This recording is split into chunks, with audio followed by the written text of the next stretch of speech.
көп уақыттарыңыз алмай, қай уақытта да өзі солай ғой. Бұл бүгін енді бізде 19 мүшелі бар. Өте келатқан өздеріңіз білесіздер. Оның БКС арқылы түркілікті белгіледік. Бұны персоналдың барлығына да айтылды, біліп отыр. Сосын фактически 8 адам осы жерде отыр, 12 адам бар.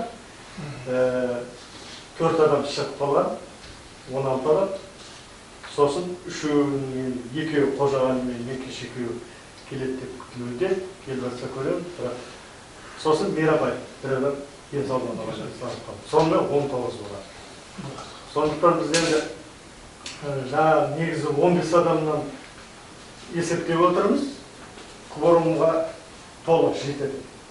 Ережемізге сәйкес 3-тен 2 асқан жағдайда деген 2-5-тен 10 адам, біздің есепке алып отырғанымыз 12 адам. Сондықтан заңды деп есептейміз. Енді ережелерге сай, заңдылығына сай 3 күн бұрын хабарлану керек деген, оны өздерің білесіңдер. 22-сінен бастап біздер барлығына хабарластық.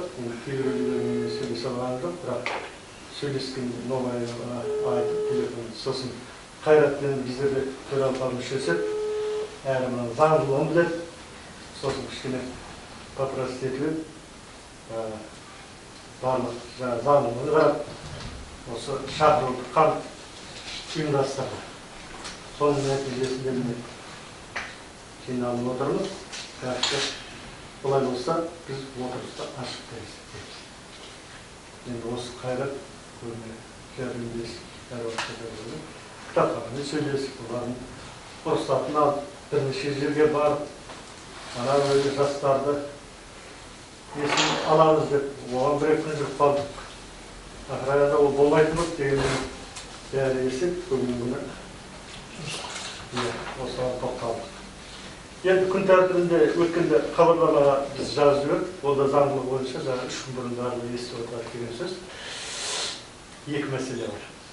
Кеңес мүшелерінің кейбір өз еркімен шығам дегені бар. Сосын бұрын шығып кеткені бар. Өздеріңізге солардың орнына толықтыру. Бұл бір мәселе. Жаңа мүшелер бар. Екінші мәселе қоғамдық кеңестің жұмысы туралы Қазақстан Республикасының өздеріңізге берген заңы бар. Соған сәйкес ұйымдастыру және басқа мәселе.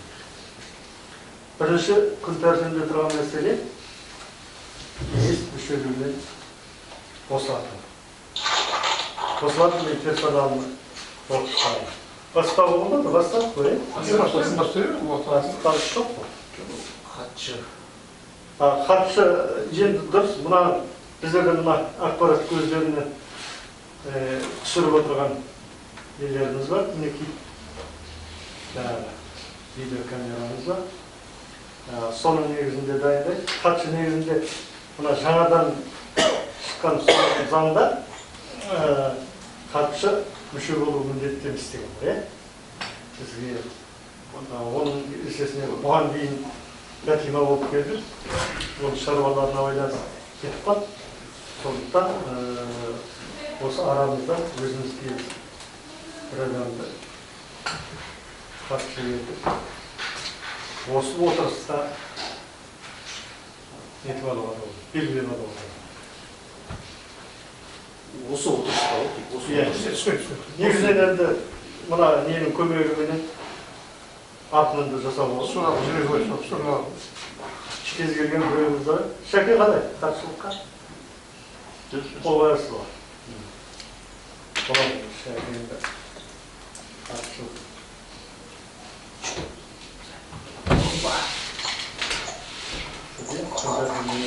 Бар, белгілі.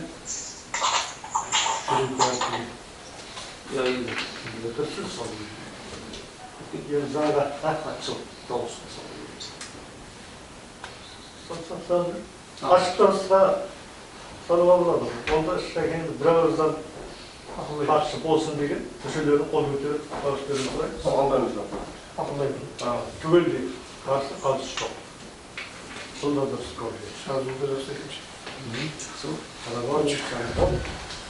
Это же капсул.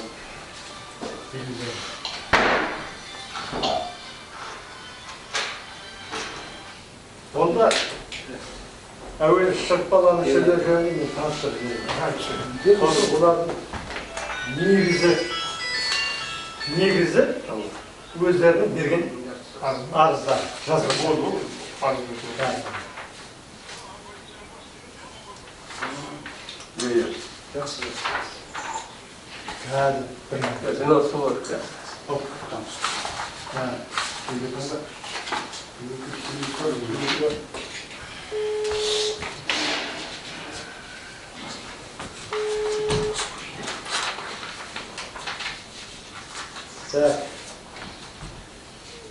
Біздерде осы уақытқа дейін негізінде шығып кеткен арызын өткен жылы берген.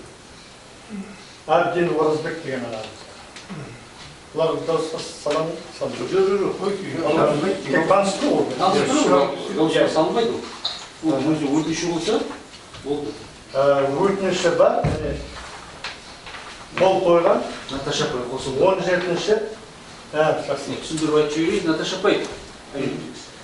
Осы отырыста бізде хатшы жоқ.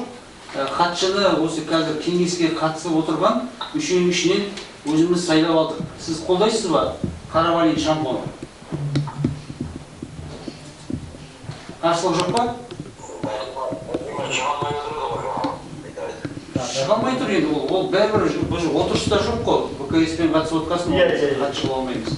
Қарсылық жоқ қой. Естіп отырсыз ба? Айтыңызшы, қарсылық бар ма, жоқ па? Жоқ.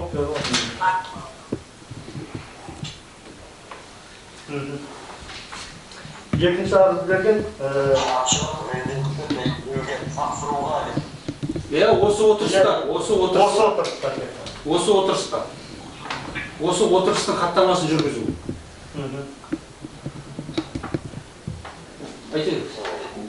Екінші арыз берген біздерде адай шәрт 18 августта қол қойылған арнада. Өз қолымен берген арыз. Үшінші арыз 13 қаңтар 21 жылы берді. Азамқұлов мен болағанымыз.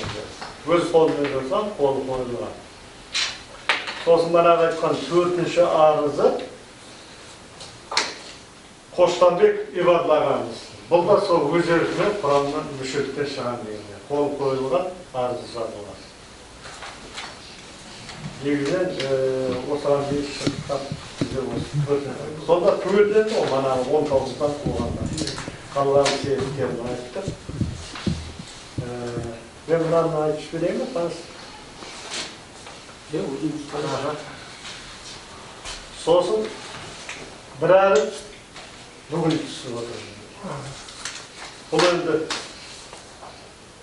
бұл арыз бүгінгі число қойылған 25 март қойылған бұл не? Өз еркімнен. Сен дейсің ба? Сен қазіргі соңғы нелерге байланысты жастарға да орын берген дұрыс болған деп есептеймін. Көрдік. Ешқандай өз еркімнен беріп отырмын. Істейтін жастарға орын беріп босатуларыңызды сұраймын деп арыз. Бұл бүгіннен бастап.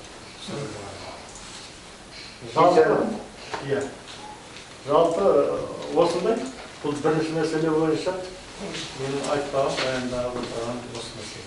Конкретно негізінен арызын мен бар. Бірінші мәселе бойынша мен болдым. Мына Құранхан сөзі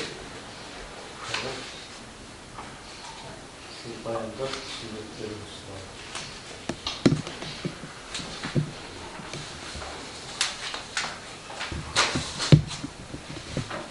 Құрметті кеңес мүшелері, рұқсат етіңіздер, төрағалық мүшесі ретінде, комиссия мүшесі ретінде, комиссия төрағасы ретінде.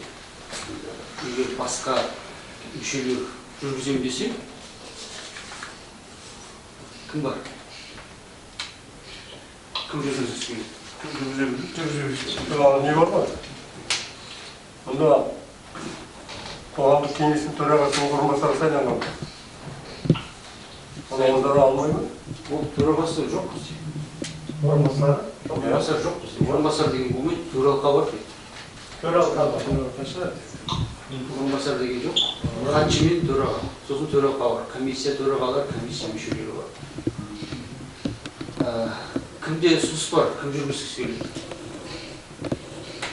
Қазір қатысып отырық. Бізде 6, менімен 7. Енді Ұлтхан ағамыз өтінішін бергеннен кейін кеңес мүшесі болып табылмайды. Өтінішін берді, шығарылады. Оны дауыс беруге бақылаушы ретінде отыра бермей ма біз қарсылығымыз жоқ. Талқылады. Құқығы жоқ дауыс беруге. Сіз түпкілікті шешіміңіз ғой, кім жүргізгісі келеді? Осы отырыста хатшысы бар. Енді төраға болу керек осы отырыста. Отырыстың төрағасы. Отырыстың төрағасы. Отырысты жүргізуіміз керек. Отырыстың төрағасы. Осы отырыстың төрағасы. Хатшысы уақытша отырысқа сайлады. Осы отырыстың төрағасы бара қайрат болсын. Иә. Басқасы қалдырады деп қолдаушы. Ал енді басқа пікірлерің болса Пікірлеріңізді айтыңыздар. Жоқ па пікір? Қазір бұл кеңестің көптен бері отырысы ғой. Жақсы енді. Өзін жүргіземіз, келісеміз. Онда жүргізу мәдениеті бар, жақсы сенің білдірсеңіздер, соқтырсеңіздер баста енді өздеріңізде белгілі 2019 жылы 13 наурызда осы қоғамдық кеңес құрылды. 15 жылы қоғамдық кеңестер туралы заң қабылданды. 16 жылы бір құрылды, одан да ең алғашқы 3 жыл өзінің қызметін атқарды. Одан кейін осы біздің құрамдағы қоғамдық кеңес 2 жылдан кетті. Қоғамдық кеңестің жұмысы басталғанына. Осы ресми түрде жиналып отырған екінші рет. Бір рет аудандық акиматтың ғимаратында залында жиналдық, ұйымдастыру мәселесі талқыланды. Қабылданған қоғамдық кеңес сол заңда барлық қоғамдық кеңестің өкілеттілігі, құзыреті, оның мүшелерінің құзыреті белгіленген. Оның қоғамдық кеңестің ережесі белгіленген жұмыс жасау. Ол заң талабымен де ережемен де жұмыс жасауымыз. Сондықтан осы отырысты ұйымдастырайық, мәселелерді шешейік деп маған өтініш жасап, өзім атсалысып, ұйымдастырып, барлығымызға шақыртып, қазір енді қоғамдық кеңестің ең жоғарғы органы ол отырысы. Отырыс мүшелердің 3-тен 2-сі қатысқанда құқылы шешімі. Қазір кворум бар, 2 мүше КС-пен қатысып отыр, қалған мүшелердің отырыста. Бізде қазір басында айтты, 15 деп еді, 14 болып қойдық. 14. 5-егі шықты, 19-да. 9 адамыз. Кворум бар ғой? Енді қоғамдық кеңес өзі заң бойынша тәуелсіз, автономды, дербес. Қоғамдық кеңестің аты да айтып тұр, қоғамдық кеңестің жұмысына қабылданатын шешімдеріне ешқандай орган, лауазымды адамдар араласуға құқығы жоқ. Сондықтан ең бірінші мен қоятын ұсынысым, қолдайсыздар ма, қолдамайсыздар ма, көрсетіп, қоғамдық кеңестің төрағасын сайлау. Ол бізге басқа орган сайлап бермей, осы қоғамдық кеңесте қатысып отырған, осы отырыста қатысып отырған мүшелер ұсынысымен, солардың дауысымен осы отырыста сайлап алайық деген ұсыныс. Себебі алда бір жылға аз уақыт қалып жұмыс жасауымыз керек. Осы міндетімізді атқаруымыз керек. Бір жылдың ішінде, 2 жылда жасамаған. Менің ұсынысым сол. Ары қарай төрағаны сайласақ, ары қарай күн тәртібіндегі мәселелер ұйымдастыру. Кімде қандай пікір бар? Мүшелерін толықтырып сайлауға болмайды? Мүшелерді толықтырғанда біз қатысып отыр. Айттым ғой, 3-тен 2-сі жиналса, біз 100% жинай алмаймыз. 14 мүше ешқашан да. Көріп отырсыз ғой? Бәрін жинап алып. Сонда сіздің айтып жатқан дұрыс. Қоғамдық кеңестің адамдарын жинап алады. Бәрін жинап алып. Кішкене шамалы уақыттан кейін күнде дұрыс болады ғой. Азғантай адаммен ертең Біз азғантай кворум бар деп тұрмын. Кворум бар. кворум болса да ол кворум болса 9 адам қатысып отыр. азғантай болып отырмын. Сен менің сөзіме қанағаттанып қанат бер. Пікірлеріңді тыңдау керек қой сен. Дұрысында ол қоғамдық кеңес жаңағы қалай болса солай қалдықтың қағып алатын әркімнің қолында шаруа емес. Негізінде бұны ұйымдастырған уақытында сен айтып отырсың ғой жаңағы қоғамдық кеңеске ешқандай үкіметтік органдар тағы басқалар араласа алмайды дейді. Бірақ қоғамдық кеңестің құрылтайшысы әуелі ұйымдастырған уақытында аудандық мәслихат осыны соған тапсырған. Осы төрағасын да, басқаларын да, қоғамдық кеңестің мүшелерін де сол мәслихатта қарап, біздер мына жерде как-то путч ұйымдастырып отқан адам сияқтымыз. Жасыратын жоқ, өзім солай сезініп отырмын. Олай болмайды ғой. Қоғамдық кеңестің жұмысы бақылауда болмайды дегенмен, ол мынадай жағдайда келісім болмаса болмайды. Бәрін дұрыс боламыз. Тәртіпке қандай пікірі бар? Келсін адамдардың барлығы толыққанды, содан кейін қоғамдық кеңестің төрағасын, қоғамдық кеңестің мүшелерін толықтырып алайық алдымен. Содан кейін сол жаңадан келетін адамдар да қатыссын осыған. Сосын қоғамдық кеңестің төрағасын сосын сайлайық. Сосын ол адамдарды жаңағы осындағы белгілі болып жатқан нелер бар. Соларға бөліп таратып комиссияның мүшелері қылып қояйық, ақылдасып тұрып. Сосын жаңадан жұмыстың жоспарын бекітейік, оған дейін жұмыс жоспарын жасайық. Барлығы орысша жалпы былай алғандастыр, жолдастар. Мұның бәрі жоспары болу керек жұмыс. Біз не істесек те, сол істеген жұмысымызды әуелі жоспары талқылап белгілеп алуымыз керек. Біз анағанда жармаса беруімізге болмайды қоғамдық кеңесте. Өзіміздің нақты жоспарымыз болғаннан кейін соған дайындалып, біздер келіскеннен кейін алдын ала әрбір айда қаралатын жұмыстың бәрі бекітілу керек. Біз тек аяқ астынан ұшып тұрған біз қоғамдық кеңесті деп әркімге бір жарнама салмаймыз. Нәтижелі қоғамдық кеңестің жұмысын жүргізу үшін жұмыс жоспары болу керек. Әрбір жаңағы бөлімнің өзінің жоспары болу керек. Содан кейін әрбір өткізетін айда уақытында ұйымдастыру жұмысы жақсы болу керек. Енді қайрат жақсы дұрыс ұйымдастыру жұмысына етене араласып отыр. Заңдылықтарын қарап отыр. Қайрат жақсы жұмысына кейбір мәселелерді принципиальный мәселемен айналысады. Бірақ дегенмен оның әрқайсысының бір өзінің орны болады. Мына жігіттердің ертең көңілін қалдырамыз. Қатыссын қоғамдық кеңеске. Менің пікірім солай, өздерің білесіңдер. Олар да біздің кәдімгі қосарда отырған. Ол онлайн режимде тыңдап отыр дейміз. Біреу тыңдап отырсақ, оны біз былай қатысты деп отырғанымызбен. Осы отырған адам 19 адамның қалып Сіздегі естіп отыр ма? Біреу, үшеу, төртеу, бесеу, 6-7 адамбыз. Қазір шығып қалып қоғамдық кеңестен. Дауыс беруге хақы жоқ. 7 адам емеспіз қазір. 6 адам болып отырмыз достар. 7 адам. Жетеу осы. Жетеу, екеу қатысып отыр 9 адам. 14-тен. Менің ұсынысым сол тұрғанда. Дұрыс. Ұсыныс айтуларыңыз болады. Айта беріңіз. Қазір қоғамдық кеңестің несін толықтырып алайық, содан кейін барып. Негізі 19 емес пе? 19 емес. Шықпады. Бесеу шыққаннан кейін бәрі 14-тен 9-ымыз қатысып отыр. Екеу онлайн қатысып отыр. Сіздерге естіліп отыр ма? Ұсыныстар, пікірлер? Естілгенде сендердің не талқылап жатқандарыңды түсініп отырмыз біздер. Айта беріңіз. Бірақ мен бір өзім пікірім, бұл жаңағы арыз берілгенде қалай болса да береміз. Ертең басқа шығып кетеміз. Қазір 7 болса, қазір 14 болса, 4-5 адам тәмсіп кетеді. Мынау бір мәмілеге келіп басқа жаға істеу керек. Бұл жаңағы қайсы босатып жатқан, қайсы екен ұлпанның арасы берген. Мен қазір түсініп отырмын, алдында қырық деп отырып та мен қазір мына сөздерімде. Бірақ енді арыз беріп деп болса да беру. Ешқайсымыз біліп отырмыз. Ұлттың мәселелерін айтқайсың. Бәке, айтып болдыңыз ба? Айта беріңіз. Жоқ, айтып беріп отырғанда мынандай мәселе кетеді. Бұл менің ойымша мына бір тек көппен осы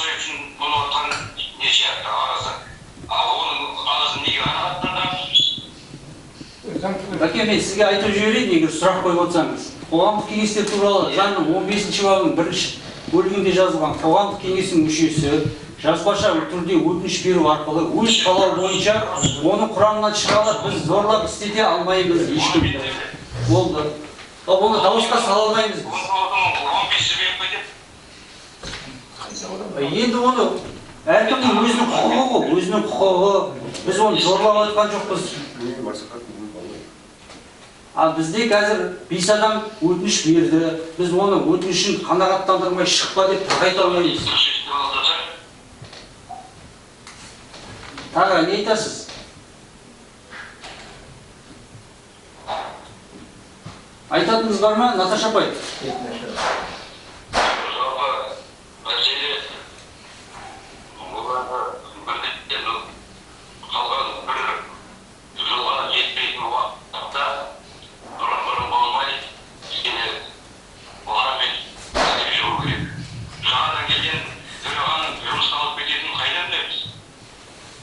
Жақсы, сіздің ұсынысыңыз, нақты ұсынысыз.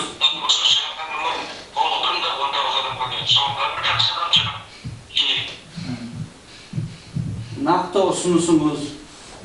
Мен жаңағы өтінішті қанағаттандыруға өте жоқ боламыз. Мен осы жүріп отырмын. Енді біз өзінің өтінішін оны қанағаттандырмау біздің шеше алмаймыз оны. Өзі шығам деп тұрған адамды жұмыстан да шығарып жібереді ақылы.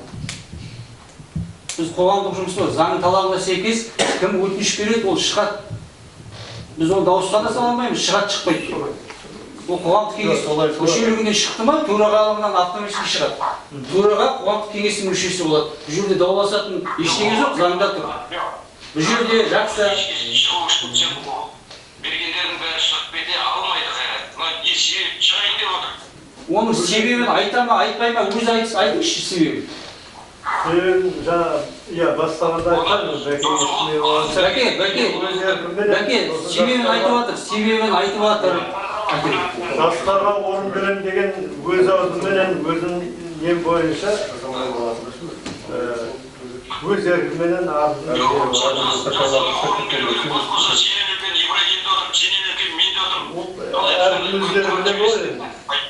Бәке, сіздің ұсынысыңыз? Менің пікірім солай. Жақсы, 5 адам шықты. Хаттамаға бәрі жазылады ғой. Басқа кімде қандай ұсыныс бар? Жаңа ұсыныс айтылды үлкен кісілер. Қоғамдық кеңестің төрағасын талқылауда барлығы жиналғаннан кейін деді. Барлығы өзі босату мәселесі шешілді, мен оны дауысқа қоя алмаймын. Жиналғаннан кейін Босатуды мен дауысқа қоя алмаймын. Себебі заңға қайшы шыға алмаймыз. Бесеуі автоматически кетеді.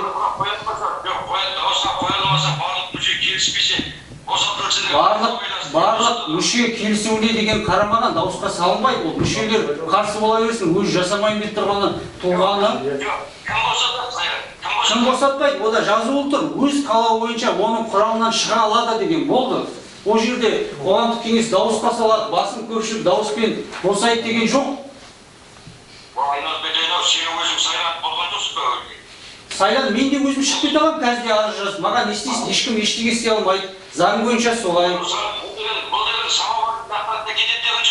Самовольный бұл қоғамдық жұмыс болғаннан кейін оның ар жағында сұрау жоқ, қоғамдық жұмыс. Арқылы жұмыстан да шығып кетеді өз еркімен. Оны ешкім ерікті ұстай алмайды еріксіз. Сізде қандай ұсыныс?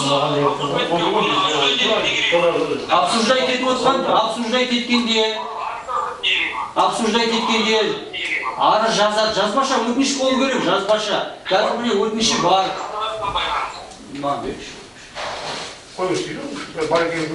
Міне өтініші. Міне өтініші. Қоғамдық кеңеске. Қоғамдық кеңес біздер